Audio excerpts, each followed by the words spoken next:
आज का बाइबल का वचन प्रेरित चरित्र अध्याय 8 वचन 26 से 40 और आज का सुसमाचार सन यूहन्ना के अनुसार अध्याय 6 वचन 44 से 51।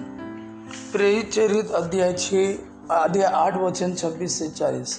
ईश्वर के दूत ने फिलिप से कहा, उठिए, यरूशलेम से गाजा जाने वाले मार्ग पर दक्षिण की ओर जाइए, यह मार्ग निर्जन है। वह उठकर चल पड़ा।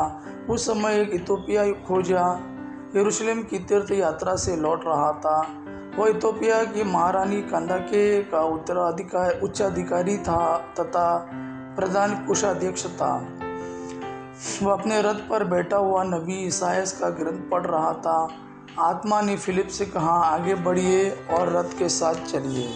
फिलिप दौड़कर उसके पास पहुंचा और उसे नबी ईसायास का ग्रंथ पढ़ते सुनकर पूछा, आप जो पढ़ रहे हैं क्या उसे समझते हैं? उसने उत्तर दिया, जब तक कोई मुझे ना समझाए तो मैं कैसे समझूंगा।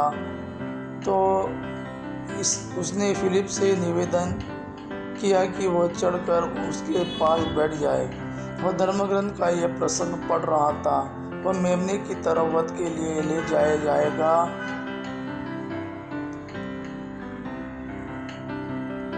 वह मेमने की तरह वध के लिए ले जाया गया।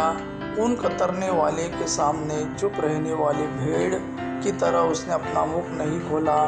उसे अपमान सहना पड़ा, उसके साथ न्याय नहीं किया गया। उसकी वंशावली की चर्चा कौन कर सकेगा?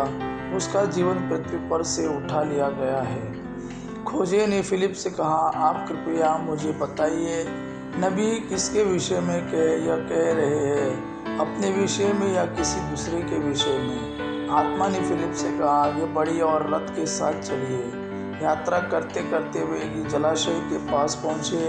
खोजे ने कहा, यहाँ पानी है, मेरे बपतिस्मा में क्या बाधा है? उसने रथ रोकने का आदेश दिया। तब फिलिप और खोजा दोनों जल में उतरे और फिलिप ने उसे बपतिस्मा दिया। जब वे जल से बाहर आए तो ईश्वर का आत्मा फिलिप को उठा ले गया। खोजे ने उसे फिर नहीं देखा, फिर भी वह आनंद के साथ अपने रास्ते चल पड़ा। फिलिप ने अपने को अज़ोतेस में पाया और वह कैसरिया पहुंचने तक सब नगरों में सुसमाचार का प्रचार करता रहा। आज का सुसमाचार सन यूहन्ना के अनुसार अध्याय 6 वचन 44 से 51। कोई मेरे पास तब तक नहीं आ सकता जब तक कि पिता जिसने मुझे भेजा उसे आकर्षित नहीं करता। मैं उसे अंतिम दिन पुनर्जीवित कर दूंगा।